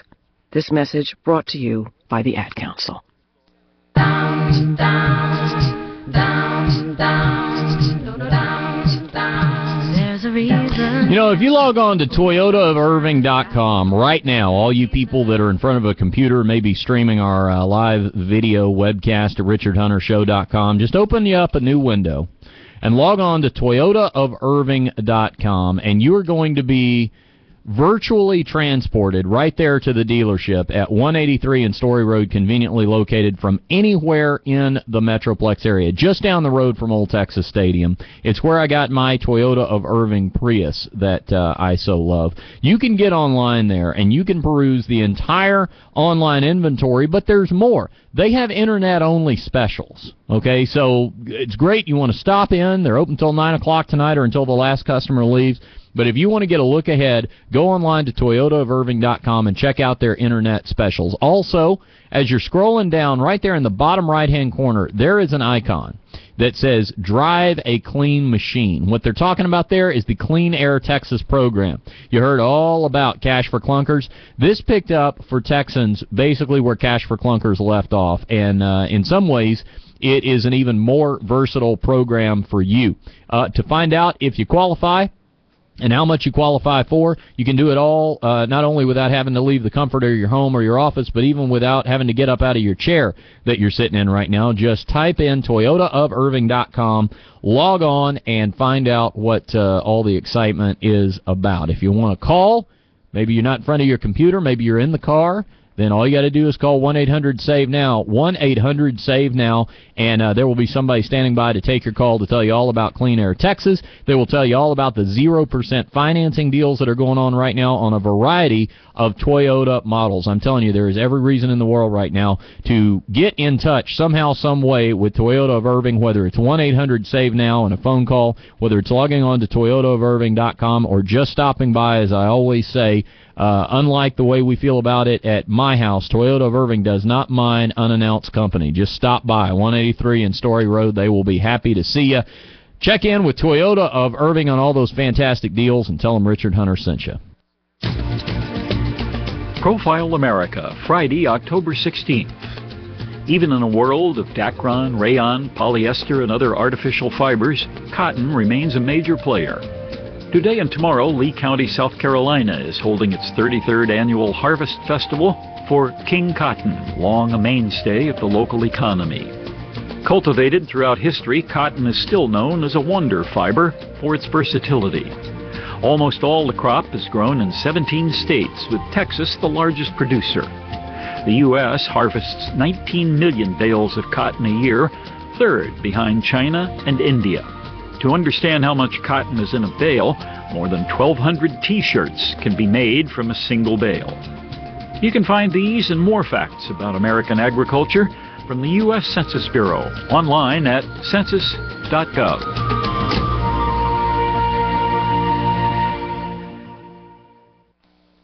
Girlfriend, you won't believe where my husband wants to take me Saturday night. Where? The Lodge. He says that they have a special date night with great dinner specials and a really romantic atmosphere. I know all about it. We went there last week. To a gentleman's club? You're kidding. Nope, not just any gentleman's club, The Lodge. The Lodge is the best club in the country. It's a beautiful place. Safe, elegant, and loads of fun. And the food, it's just unbelievable. Were you comfortable there with your husband? Comfortable? I was more than comfortable because I was with my husband. It's like Disneyland for adults. But he's not going home with Snow White. He's going home with me. Saturday night is date night at The Lodge. Free admission for couples before 9 p.m. and a fabulous dinner and dessert for two for just $25. Happy hour prices on drinks until 9 p.m. The Lodge, located at 10530 Spangler Road and Northwest Highway in Dallas. Log on to the-lodge.com for more information. The Lodge. Come for the food, stay for the mood. You're going the wrong way! Northbound 67 at 35, there's an accident blocking the right lane. Northbound 35 between Ledbetter and I-30, expect stop-and-go traffic. And it looks like the only road from Schaumburg, Illinois into the 5 o'clock roundtable hit an abrupt dead end last week. Good news, the road from Orland Park, Illinois still looks to be functioning well. I'm Jared Nyhart. Your next traffic update is at 5:45.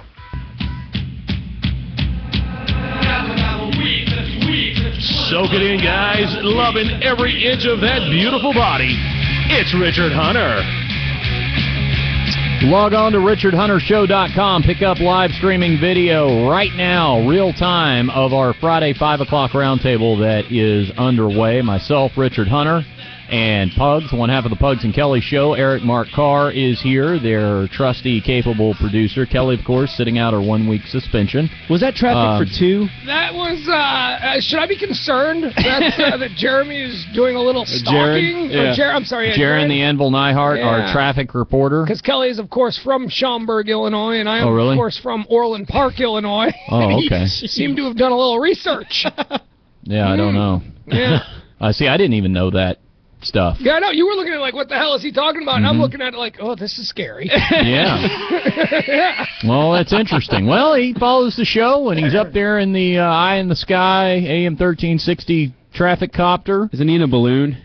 Yeah, he's in that Henny family Jiffy Pop contraption. That's what he's up there. That is about the only way we would ever be able to levitate a traffic reporter around here, is to have Richard Henny build us a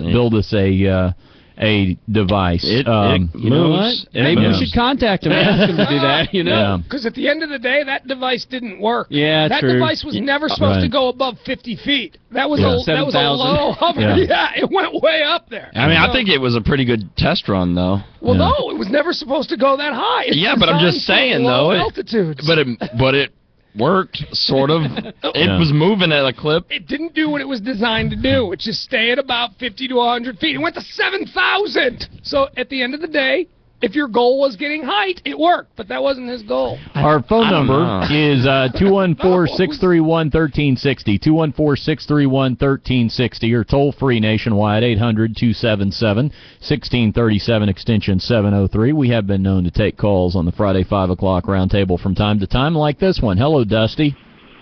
Gabba, gabba, hey, guys. Gabba, gabba, hey. I've got a topic that I want y'all to discuss, but first I'd like to know who is the King Arthur and who is the Lancelot of y'all's round table. All right. Well, let's see. Seeing as how I'm basically the administrator of this thing, Dusty, I mean, I handed down suspension last week with Kelly.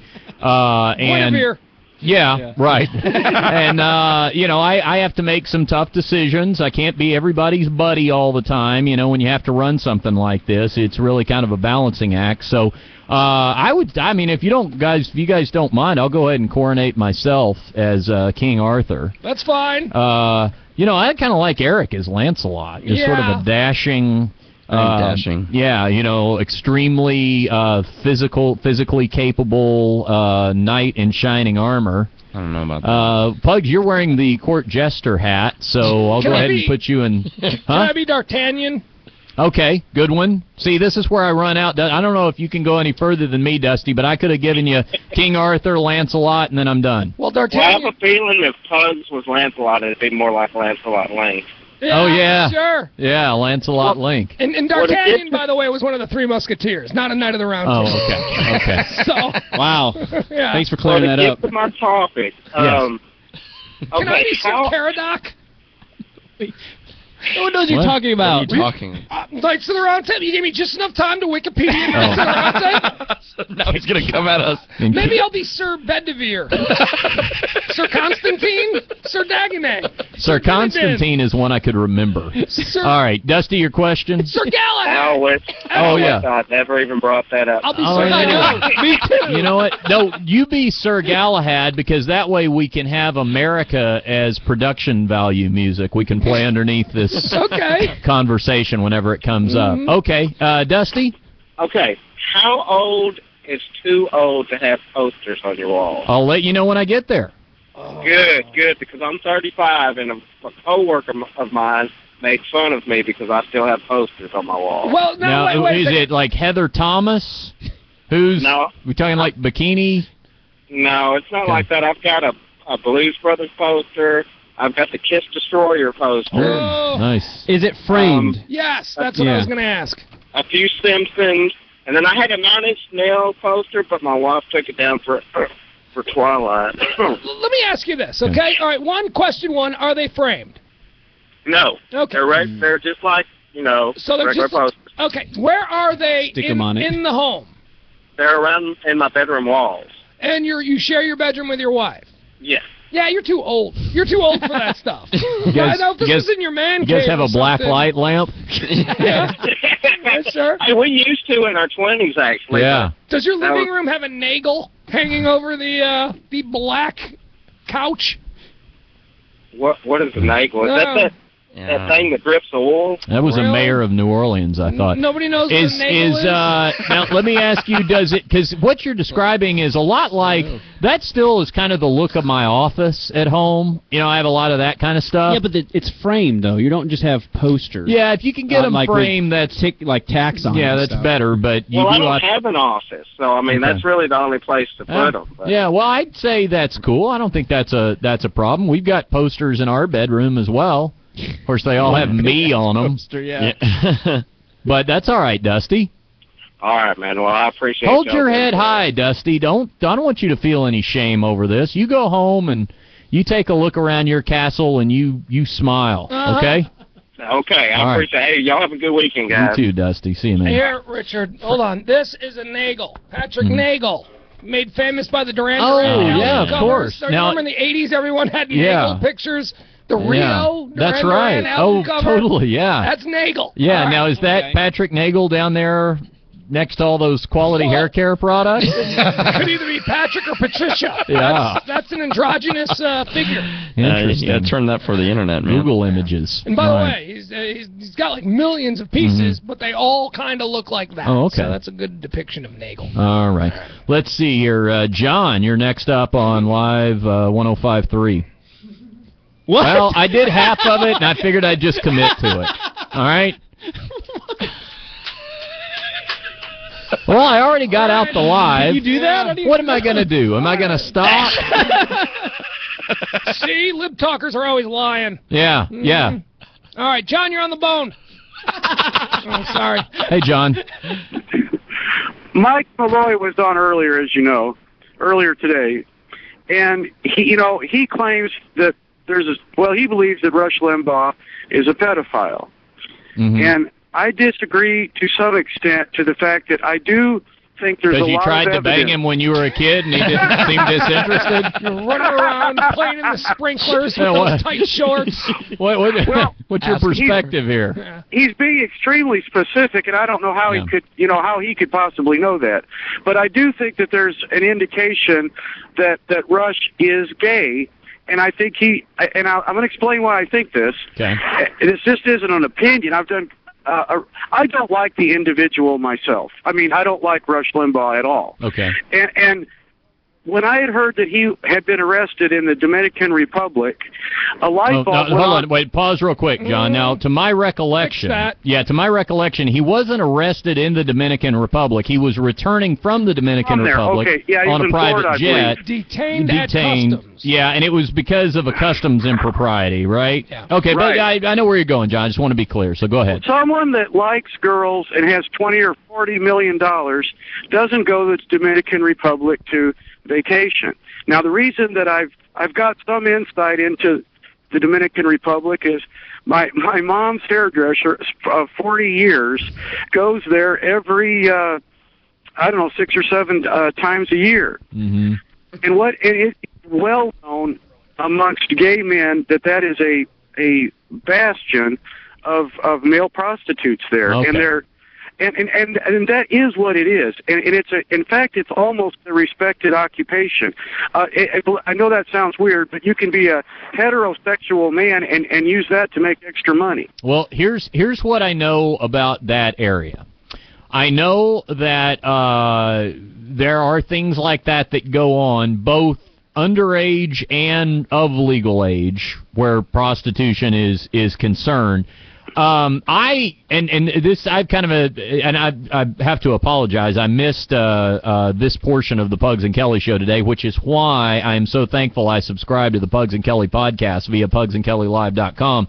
I'll be downloading that and listening to it later, like TiVo for my radio. But I heard Mike Malloy talking about this initially. In fact, Pugs and I were having the phone conversation. We were both listening to him, calling each other, going, "Wow, did you hear that?" He just 1 week ago tonight. Yeah, 1 week ago tonight. He said he just called Mike Malloy just called Rush Limbaugh a child molester. I remember the Dominican Republic thing, but all I can see that you can really reasonably discern from that is he had the Viagra on the plane, and he himself had the quote that, "Hey, wish I could tell you about it, but I can't," as far as what kind of fun that he had. That may infer a boys' weekend or something, but I don't see any plausible connection I can make to pedophilia or child molestation or anything. Well, there's other evidence. He's had 3 wives, and now you don't have to be homosexual not to have children, but all 3 wives have signed extensive agreements that they will not discuss anything about his marriage for huge amounts of money. That was probably the trade-off for him marketing those ties that Marta was making for a while. You remember when he would do that? These beautiful ties Wife that number 2. The lovely Marta has made. Yes. I really do think that he is gay. I think he's done a great job of hiding it, but I think, I wouldn't even care, except that he's so self-righteous about everybody else. Yeah. I wouldn't care. I mean, I would be glad that he was gay. It wouldn't bother me at all. Well, let me tell you. So I know. Listen, I would like for him to be gay. I mean, that would be more fun.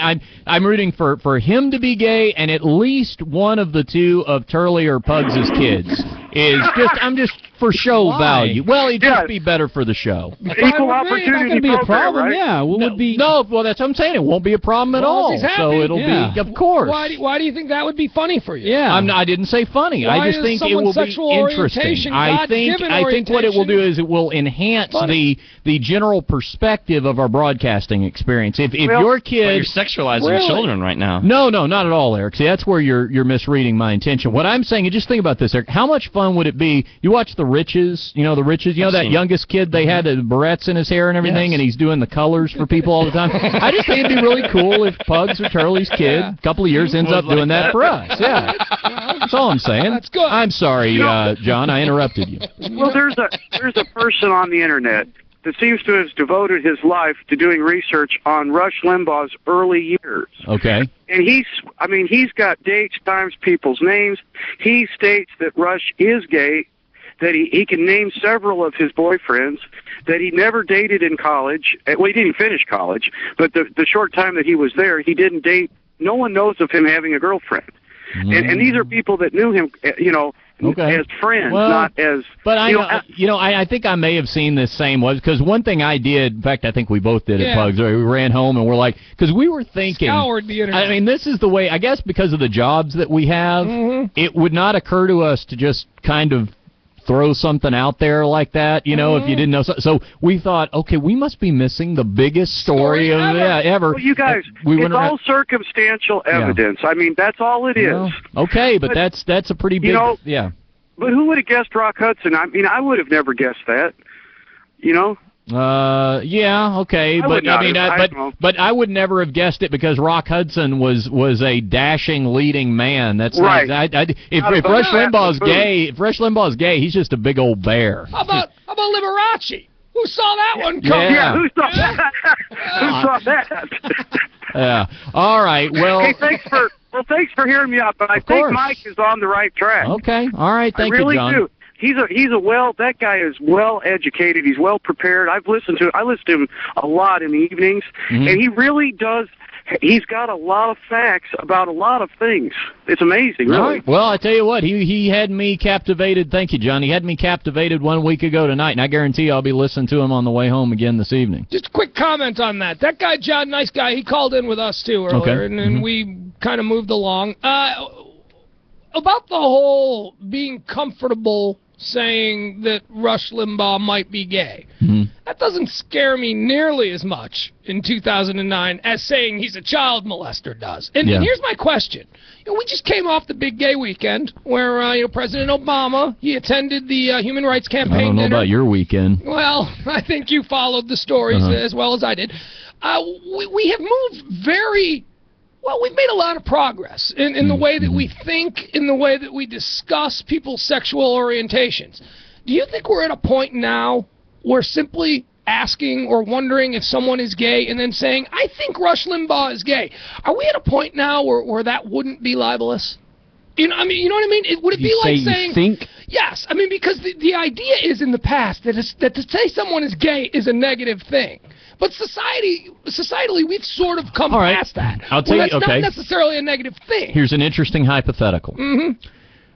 If the premise is that is libelous because you're saying something about somebody that is not true, if that is just the simple premise, then I wonder if you could make a heterosexual claim against Ellen DeGeneres or Rachel Maddow, and they could sue you theoretically because by God, you are lying about me. I am gay. I'm proud of that and all that. Having been involved in a couple of lawsuits, the number Google Pugs and Kelly, Chicago.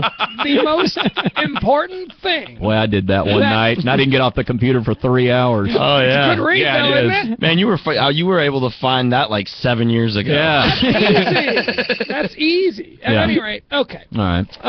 Couple of lawsuits you've been a party to. One thing that I know is that you must prove some form of damages. Mm-hmm. If society no longer sees homosexuality the way it did, say, 10, 15 years ago, are there any damages to recoup if someone just simply says you're gay?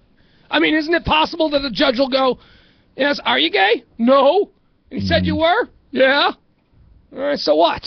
Yeah. You know what I mean? Sponsors, I mean... But why wouldn't? But then those sponsors now have to go, we won't advertise on a gay man show. And then those sponsors have all kinds of trouble. You know? I mean, have we reached a point now where that's not slanderous to call someone gay? I see where you're going. I mean, it's a good question. Just, all right, Josh. I think it would be slanderous to call Rush gay, not because he would lose sponsors, but because he would lose listeners and his entire movement on the right, which would...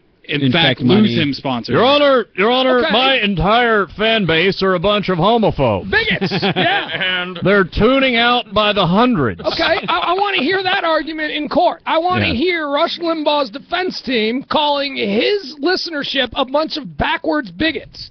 Because that's really the only defense. That's the defense that you're saying. They are. Yeah, well, but would they do that in court? I don't know. I wonder. Your Honor, my entire listenership is based on a bunch of backwoods hillbillies.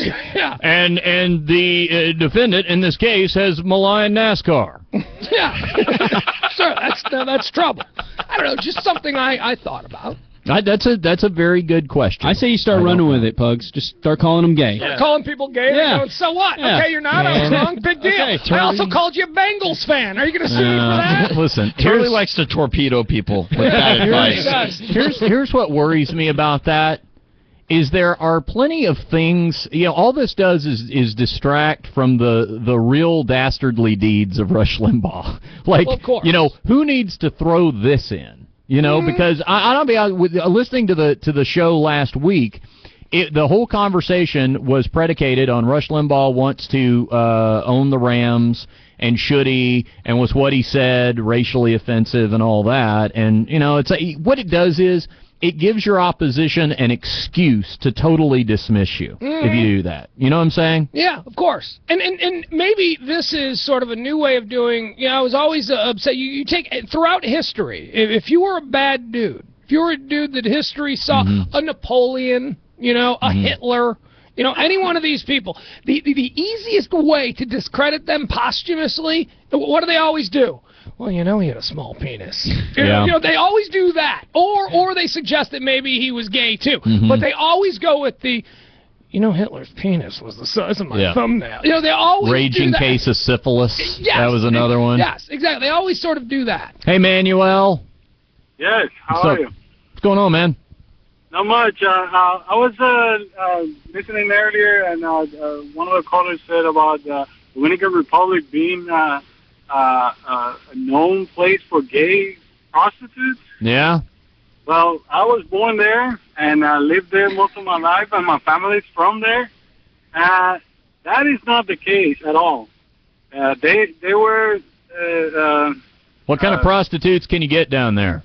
The regular ones that you get everywhere, I guess. Yeah, I think you got to be a tourist to tap into that part of the scene down there. I don't know that the locals are really up on the sex trade. They don't have I think we are. That's pretty open over there. We know where the hot spots are. Well, look, they don't have like a Dominican version of 53rd and 3rd. Let me tell you this. Why don't you do this? Because I was asking that same question earlier. Just go to Google and type in sex tourism. All right, and then you'll get a drop down of the top places. You'll see Thailand, you'll see Cambodia, you'll see.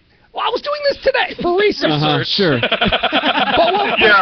Pete Townsend, I'm writing a book. But right underneath Cambodia and Thailand, you will see Dominican Republic for sex tourism. Definitely, I don't disagree with that. It happens there, and it's open there. I mean, everybody knows where it is and what's going on.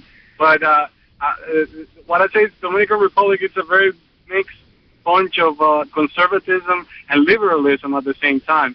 And the one thing that I know they're really conservative about, it's gay people. So it's very much frowned upon. It's not something like he said that it was an honorable. Oh, right. Yeah, you know what I mean? Isn't that a Latino culture thing, though? Isn't homosexuality, because Latino culture is very masculine, very macho. Isn't it sort of? Well, yeah. You gotta keep it on the down low, right, Manuel? I don't know about that. Well, I don't mean you specifically, but you might have heard. That's what I've always heard. The people that I've known to be gay that are Latinos, they tend not to hide it because that's the ambivalence of both being very conservative and liberal at the same time. Well, maybe to you. I go over there to Escapade. I can't get anybody to come out to me, and I'm asking. Thank you, Manuel. Because you're asking. That's Escapade. Maybe so. I'll see you. It's that place over off of 35 that's got more cars in the parking lot than. than. It's got like a Six Flags size parking lot, right? Whatever they are selling, always full. Whatever they are selling, I wish I had the patent on a Saturday night. Do you know, Eric? You speak the language. 2009. Yeah, it changes every year. Yeah. It's what the hell are they doing 2011 now. It's just a dance club. It's the biggest dance club in the world. It is for 10 years. It It's been the biggest thing. Dance clubs come and go with the change of season. I've been here 10 years. I've been wondering what the hell's going on in that bar. I love going there. It's fun, man. Really? Yeah, it's a blast. You ought to be booking appearances over there because you Let me ask you speak the language. You're bilingual. Do you go in there and it's like a regular dance club, or do I go in there and it's a bunch of guys, Mexican dudes in cowboy hats? And I mean, what's the look of the place? There's a lot of Mexican dudes in cowboy hats. Right? I imagine Freddie Fender just playing on a loop and some hot. I imagine that women. Yeah. Well, anywhere the Latinos get, that's the best looking group of women anywhere. The Latino woman. To a bit, and once they have babies, man, they kind of have a sliding scale. Eric L. Campana is joining us here. And isn't that racial opinions? And isn't that, I've seen some of them bounce back, but there's some. And isn't that really one of God's cruel jokes? Because you're going to take the hottest women, but also the most heavily Catholic. Yeah. You know? Exactly.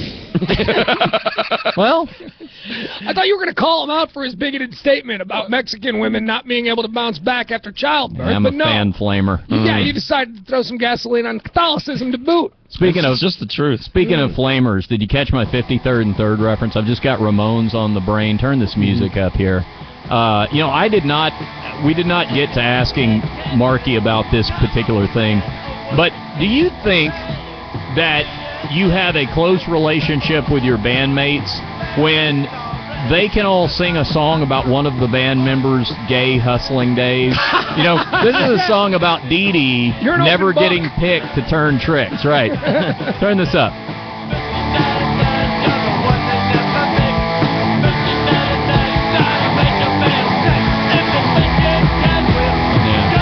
They never picked it. Thank you, Melissa. I'm guessing the AM band isn't doing anything for that song lyric. I can barely hear it, and I'm getting it in full stereo. Yeah, that's true. You're listening to the Friday 5 o'clock Roundtable, and it's waning moments. This is where we get together, and the midday show meets the afternoon extravaganza, and we jam.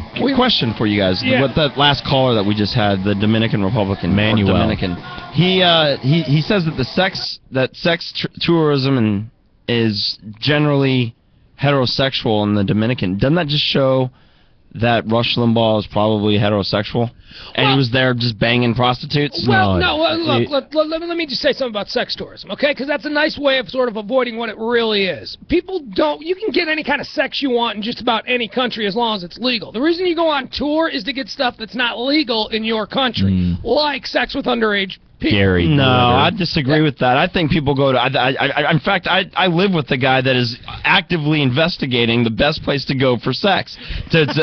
I mean, Fake penis. Yeah, and he is not going to go there for kids. You cannot use him as a barometer for what the average person tours. He's a sex addict. He's a whole nother problem. Well, but the fact is, what if Rush is too, though? You go out of the country to have sex that you can't get in country, or that you would be taking a bigger risk. Or to be even more anonymous. Let me tell you, anonymity is held in very high regard at the Moonlight Bunny Ranch, and that's what these types need to do, is just bunnyranch.com, and nobody looks at a passport or anything. Since when is Same Penis Mike worried about keeping his anonymity when it comes to his perverted Not him, but desires? Rush Limbaugh is. All right. Well, then, but your argument and he's just going there because it's cheaper. Yeah. It's a value. It's a value thing for him. Dude, we can go to Thailand with like $300 and it's like having $50,000 there. Well, I am fiscally conservative. Right. Listen, I am not a fan of I am no fan of bad arguments. That's what my thing always is. I love to argue, I love to criticize, find somebody I disagree with politically and all that, but I just don't like to see trying to do something that you can't substantiate. This is a bad argument with people that are doing. I mean, you can wonder, but there's a lot of things with somebody like Rush Limbaugh you don't have to wonder about. There's plenty of things that you can heap on him that you do not have to wonder about. That's flat out said. All right, hold on. Chris, you need a little advice. You traveling to Amsterdam? Yeah, that's my 40th birthday's coming up next year, and my brother and I are going to Amsterdam to go to the coffee shop. Yeah. And here's what you do. The red light district. All right, here's what you want to know how it's going to go down? Hopefully for about $64 a pop, but that's all right. Well, okay, so here's the deal. You got your upscale, high-end, like out of red light district stuff. That doesn't sound like that's going to be you. Here's what's going to happen. You're talking about drugs or sex? No, sex. Oh, and okay. you're going to go down to that red light district, okay? And you're going to stand in front of what looks like your patio sliding glass door. All right? Now, if you're interested in what's hot, find the longest line. All right? You're going to stand in a long line. He's right. And when that... That's what want. You want to be 15. Come on. Well, listen, if you want no waiting, that's available too, but I don't know if you're going to be real happy with your purchase. You're going to stand in... have all their teeth? Yeah, that's right, exactly. So you see a long line. It's like, when you count the number of 18-wheelers that are pulled up outside a truck stop diner, it's good. What a weird conversation line you're having. Well, I only got 45 seconds to clue him in here. So you're going to stand in the long line, and when Chris? He's still listening. Keep going. Oh, he's still listening. Okay, and basically, when that red light comes off, turns off, that means, next customer, please. Yep, and, the room is not going to be tastefully appointed. It's going to be basically like a stainless steel examining table and maybe a lawn chair, but that's not what you're there for. And you know what? You will come away feeling like that country has a very progressive attitude, far superior to some other superpowers. Okay. Yeah, because Amsterdam is a superpower. Tune in to Rear Naked Radio tomorrow night, 5 to 7 p.m. Myself and Pugs and big-name guests from the world of mixed martial arts. We'll be back here 4 o'clock on Monday for another Richard Hunter Show, AM 1360.